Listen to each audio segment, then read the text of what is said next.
Welcome all in the class of physiology. In the previous class, we have discussed about the oral cavity, their structure, the salivary gland, tonsil, saliva composition, and salivary reflexes, their regulation, control, as well as the absorption and digestion in the stomach. So in this class, we will learn about the structure and function of the pharynx, esophagus and the stomach. So in this class we will learn about the oropharyngeal stage of swallowing, the pharyngo-esophageal sphincter, the peristaltic wave, the anatomy of the stomach, gastric emptying and the mixing, and the very important thing, that is factor regulating gastric motility and emptying. As we ingested food, in the buccal cavity, there are teeth are present and salivary secretion is also present that masticate the food particle and turn into its bolus. The bolus then swallowed and it enter to the esophagus. The movement of the bolus close the epiglottis and it is necessary to prevent the food particle to enter into the trachea. The food particle or bolus presence in the esophagus trigger some peristaltic movement. The food then propel through the peristaltic movement to the stomach through the lower esophageal sphincter. When a food particle or bolus enter into the stomach, a stomach has three parts, that is pyloric, body and antrum. Actually, these stomach parts had some oxyntic cells as well as pyloric area, gland area that have secretory cells. So when a food particle is entered in the stomach, it exerts distension to the stomach wall that triggers the gastric juice secretion that include HCl. The HCl has the property to destroy the bacteria, and some gastric juices that consist proteases is also secrete that act on the protein and it degrade into the small peptide or amino acid. Basically, the food is stored in the body portion of the stomach and mixing movement is occur in the antrum area. Actually, the antrum has a thicker wall as compared to the fundus and the body of the stomach. So, mixing movement split the food particle or bolus into the chyme. Then chyme is emptied through the pyloric surface area to the duodenum, where the most of digestive secretion will act and digestion and absorption is occur. The motility associated with the pharynx and the esophagus is swallowing. That is entire process of moving food from the mouth through the esophagus into the stomach. The swallowing is initiated when a bolus or ball of chewed or liquid food is voluntarily forced by the tongue to the rear of the mouth into the pharynx. So the presence of the pressure of the bolus that stimulate the pharyngeal pressure receptor that is present in the swallowing center located in the medulla of the brain stem. The swallowing center then reflexly activate in the appropriate sequence the muscle involved in the swallowing. So swallowing is the most complex reflex in the body. Multiple highly coordinated responses are triggered in a specific all or non-pattern over a period of the time to accomplish the act of swallowing.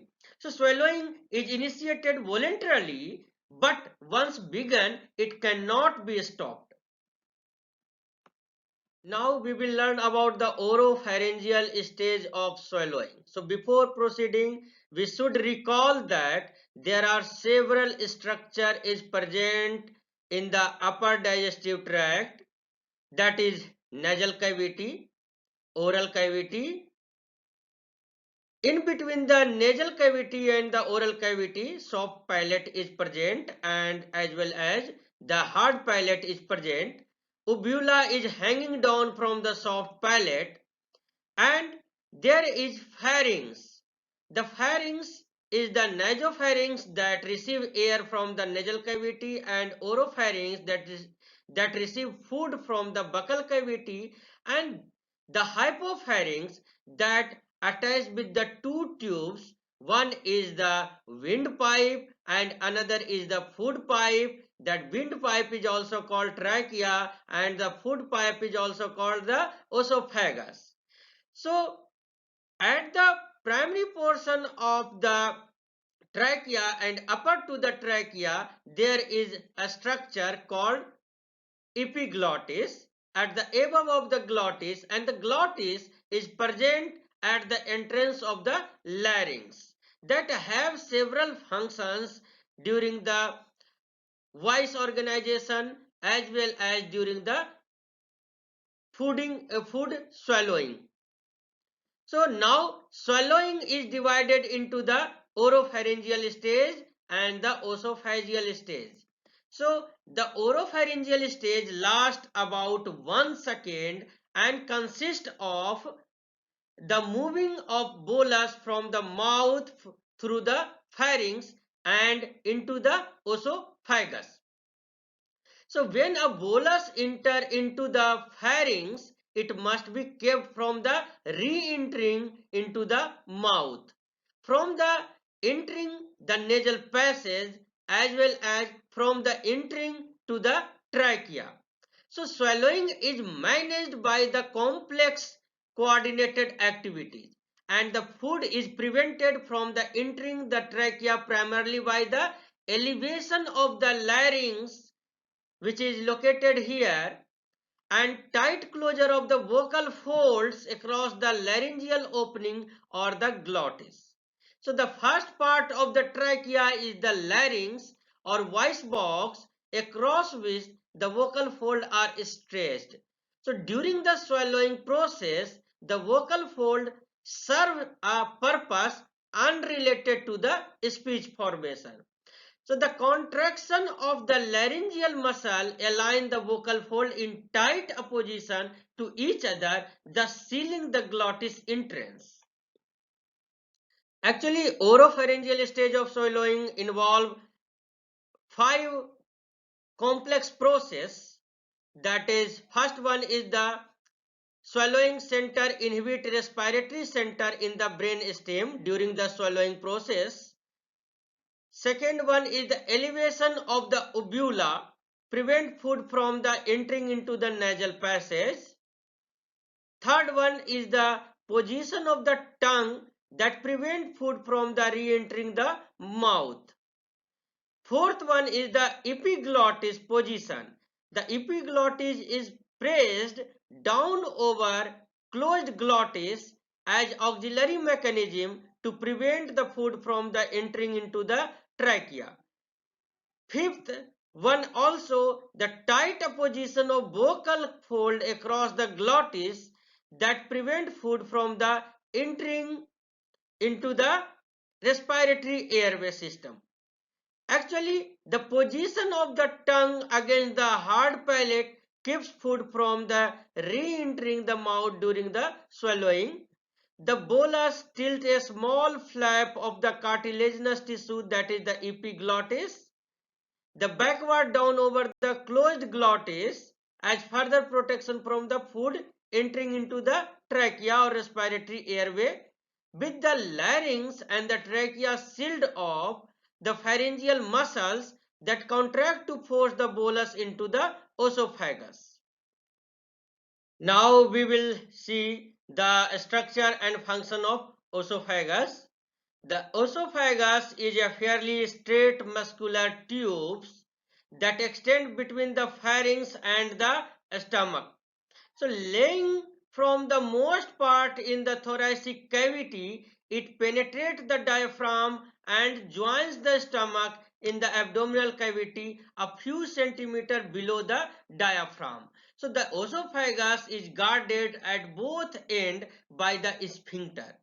The presence of sphincter, that is upper esophageal sphincter, is called the pharyngoesophageal sphincter, and the lower esophageal sphincter, that is also called the gastroesophageal sphincter. So the esophagus is exposed to a subatmospheric intrapleural pressure as a result of respiratory activity, a pressure gradient that exists between the atmosphere and the esophagus. So except during a swallowing process, the pharyngoesophageal sphincter, which is present here, that remain closed as a result of neurally induced contraction of the sphincter circular skeletal muscles. So tonic contraction of this upper esophageal sphincter keeps the entrance of the esophagus closed to prevent the large volume of the air from entering into the esophagus and stomach during breathing process. So instead, air is directed only into the respiratory airway, that is into the trachea. During the swallowing process, this sphincter opens and allow the bolus to pass into the esophagus. So once the bolus has entered into the esophagus, the pharyngoesophageal sphincter closes, the respiratory pathway are opened and breathing resumes. Actually, after the swallowing of the bolus, the swallowing center triggers a primary peristaltic wave that sweeps from the beginning to the end of the esophagus, forcing the bolus ahead of it through the esophagus to the stomach. The term peristalsis refers to the ring-like contraction of the circular smooth muscles that move progressively forward, pushing the bolus into a relaxed area ahead of the contraction. So the peristaltic waves takes about 5 to 9 seconds to reach the lower end of the esophagus. So when the primary peristaltic wave failed to push the large or sticky swallowed bolus, the lodged bolus distends the esophagus, stimulating pressure receptor within its wall and also reflexively increase salivary secretion. So as a result, a secondary peristaltic wave, a more forceful peristaltic wave is initiated, that mediated by the intrinsic nerve plexus. So these waves do not involve the swallowing center nor in the person aware of their occurrence. Now we will learn about the gastroesophageal sphincter. The gastroesophageal sphincter stay tonically contracted by the means of myogenic activity to maintain a barrier between the stomach and the esophagus, reducing the chance of reflux of acid content, that is created by the gastric juices, into the esophagus. So if gastric content do flow backward despite the sphincter, the acidity of this content irritate the esophagus, causing the esophagus discomfort known as the heartburn. However, the heartburn is nothing related with the heart. As the peristaltic wave sweeps down the esophagus, the gastroesophageal sphincter relaxes so that the bolus can pass into the stomach. After the bolus has entered into the stomach, the swallow is completed and this lower esophageal sphincter again contracts. Mucus is secreted throughout the length of the digestive tract by the mucus secreting gland cell in the mucosa. So it provides lubrication and protective aspects to the esophageal wall from the acid and enzymes in the gastric juice if gastric reflux occurs. So now we will learn about the stomach. The stomach is a J-shaped chamber lying between the esophagus and the small intestine. So it is divided into three sections, that is fundus, body and antrum. The fundus is the part of the stomach that lies above the esophageal opening. So the middle or the main part of the stomach is the body.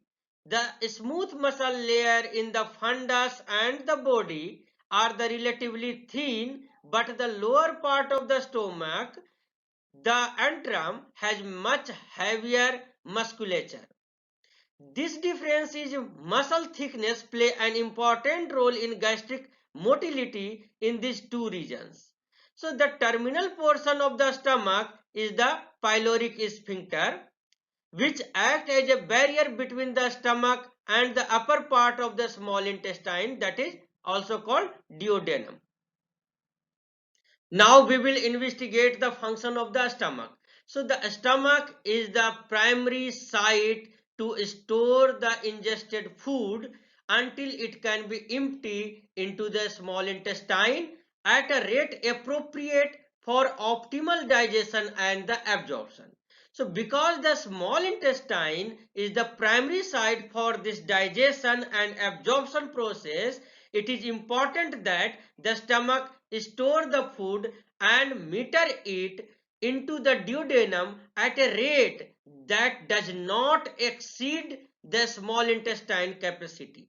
So the stomach secretes hydrochloric acid, HCl, and enzyme that begin protein digestion. So through the stomach mixing movement, the ingested food is pulverized and mixed with the gastric secretion to produce a thick liquid mixture known as chyme.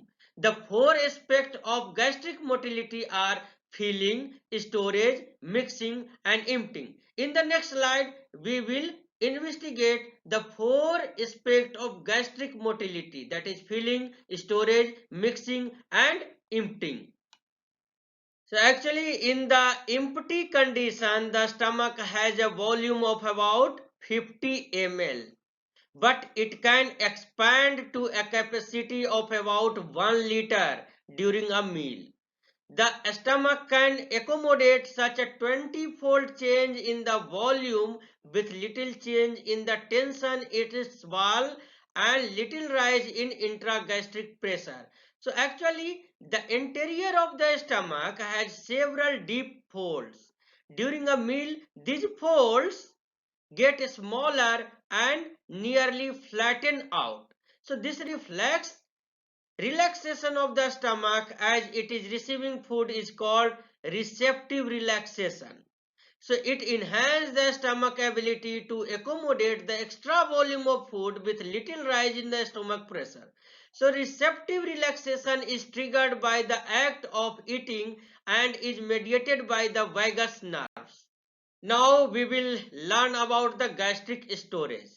Actually, a group of pacemaker cells, that is also called interstitial cell of Kegel, and we have learned a lot about the interstitial cell of Kegel in our previous lecture. This interstitial cell of Kegel or ICC, which is located in the upper fundus region of the stomach, that generate slow wave potentials. This slow wave potential sweeps down the length of the stomach toward the pyloric sphincter. So once this slow wave potential is initiated, it is spread over the fundus and the body to the antrum and the pyloric sphincter. So because the muscle layer are thin in the fundus and the body area, the peristaltic contraction in this region are very weak. So when the waves reach to the antrum portion, they become much stronger and more vigorous because the muscles here is much thicker. So the fundus usually does not store the food, but it contains only a pocket of the gas. So food is stored in the body without being mixed. So I am again repeating, in the body food is stored and it is not mixed properly. So food is gradually fed from the body into the antrum area where mixing actually takes place. So now we will learn about the gastric mixing process. Actually, the strong enteral peristaltic contraction that mix the food into the gastric secretion to produce the chyme. So each enteral peristaltic wave propel the food or chyme forward toward the pyloric sphincter. So the tonic contraction of the pyloric sphincter normally keeps it almost but the not completely closed. So the opening is large enough for the water and other fluid to pass through with ease, but too small for the thicker chyme to pass through it, except when a strong enteral peristaltic contraction push it through. So when even then, of the 30 ml of the chyme that the antrum can hold, it usually only a few milliliter of antral content are pushed into the duodenum with each peristaltic wave. So before more chyme can be squeezed out, the peristaltic wave reach the pyloric sphincter and cause it to contract more forcefully, sealing off the exit and blocking further passage into the duodenum. Actually, gastric emptying process as well as the mixing process is a result of enteral peristaltic contractions.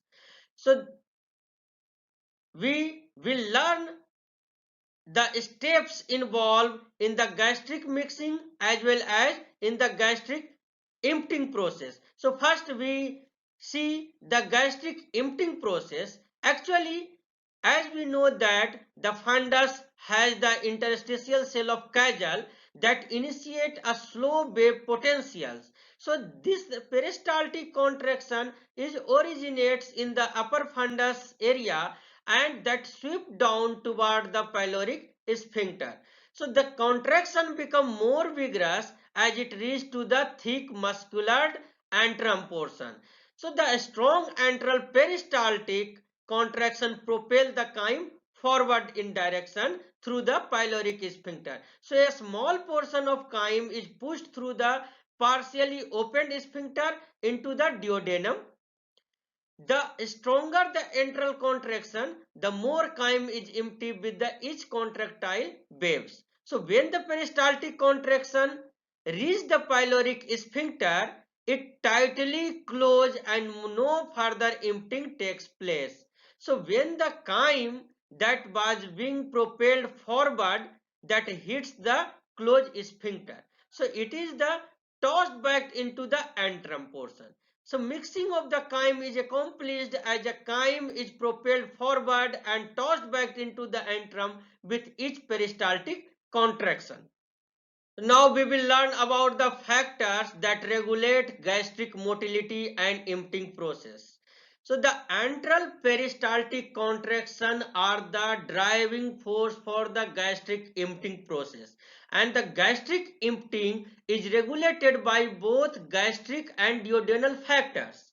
So the greater the excitability, the more frequently the basic electrical rhythm that will generate action potential, the greater the degree of peristaltic activity in the antrum takes place, that result the faster the rate of gastric emptying. So the stomach distension trigger increased gastric motility through a direct effect of stress on the stomach muscles as well as through the involvement of the intrinsic plexus, the vagal nerves and the stomach hormone gastrin.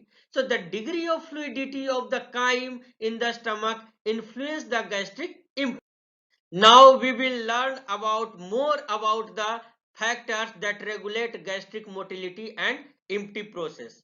Actually, the duodenum must be ready to receive the chyme and can delay the gastric emptying by reducing the peristaltic activity in the stomach until the duodenum is ready to accommodate more chyme. So even if the stomach is distended and its content are in a liquid form, it cannot empty until the duodenum is ready to deal with the chyme. So there are four important duodenal factors that influence gastric emptying are the fat, acid, hypertonicity or the distension. So the presence of one or more of these stimulus in the duodenum activate appropriate duodenal receptors that trigger either a neural response or the hormonal response that put brake on the gastric motility by reducing the excitability of the gastric smooth muscles. So the neural response is mediated both the intrinsic nerve plexus, that is short reflex, and the autonomic nerve, that is long reflex. These both reflex is collectively called the introgastric reflexes. Actually, the hormonal response involve the release from the small intestine mucosa of several hormones collectively known as introgasterone. So the blood carries this hormone to the stomach where they inhibit antral contraction to reduce the gastric emptying. So there are two most important introgasterone are secretin and cholecystokine. So the secretin is produced by the endocrine cell, that is known as S cell, and cholecystokine by the endocrine cell known as I cell in the duodenal and jejunum mucosa. The secretin was the first hormone which is discovered. The name cholecystokine derived from the fact that the same hormone also causes contraction of the bile containing gallbladder. Chole means bile and cysto means bladder, and kinin means the contraction. So the presence of the fat acid hypertonicity or distension in the duodenum that can stimulate the hormonal response, that is collectively called introgasterones. It belongs to the secretin and cholecystokine. It can inhibit the antral contraction to reduce the gastric emptying process. So actually fat is the most potent stimulus for the inhibition of gastric motility. So it is digested and absorbed, takes place only within the lumen of the small intestine more slowly than the other nutrients. So therefore, when fat is already into the duodenum, further gastric emptying of more fatty stomach content into the duodenum is prevented until the small intestine has processed the fat already is present in it. So the another factor that can regulate the gastric motility and emptying is the acid. The stomach secretes hydrochloric acid. That highly acidic chyme is empty into the duodenum. So where it is neutralized by the sodium bicarbonate that is secreted into the duodenal lumen primarily from the pancreas. So this unneutralized acid irritate the duodenal mucosa and inactivate the pancreatic digestive enzyme that are secreted into the duodenal lumen. So therefore, unneutralized acid in the duodenum inhibit further emptying of the acidic gastric content until complete neutralization can be accomplished in the duodenum. So now we will see that how hypertonicity and distension in the duodenum can regulate the gastric motility and emptying. Actually, in duodenal lumen, protein and starch are digested. A large number of amino acid and glucose molecules generated during this digestion process. So if the absorption of these molecules does not take place with the rate of their digestion, the osmolarity of the duodenal content increases that create hypertonicity environment. So more water molecule diffuse across the duodenal wall. A large volume of the water entering to the intestine from the plasma that lead to the intestinal distension. And due to the hypertonicity and distension, the circulatory disturbance occurs due to the reduction in the plasma volume. So to prevent this effect, gastric emptying is reflexively inhibited when the osmolarity of the duodenal content start to rise. So we have learned about the oropharyngeal stage of swallowing. We have investigated the role of pharyngeoesophageal sphincter, as well as we learn about the how a peristaltic wave is initiated. We have also learned about the anatomy of stomach, their parts, and the role of their parts in the digestion process. We have also learned about the gastric emptying and mixing process and the factor which regulate the gastric motility and emptying. So now I am giving you some question for the practice which you will do at your home. So you just search the internet and some reference books that I have suggested. So you have to discuss the role of pharyngeoesophageal sphincter. You have to explain the oropharyngeal stage of the swallowing process. You have to elaborate the gastric emptying and mixing process, and you just outline the factors that regulate the gastric motility and emptying process. So this is all about for the today lecture. Now I am closing this session and I am recommending some book for your reference and for the better understanding of human physiology as well as medical physiology. So thank you for the listening, and I am inviting you to join to the next lecture that is based on the stomach.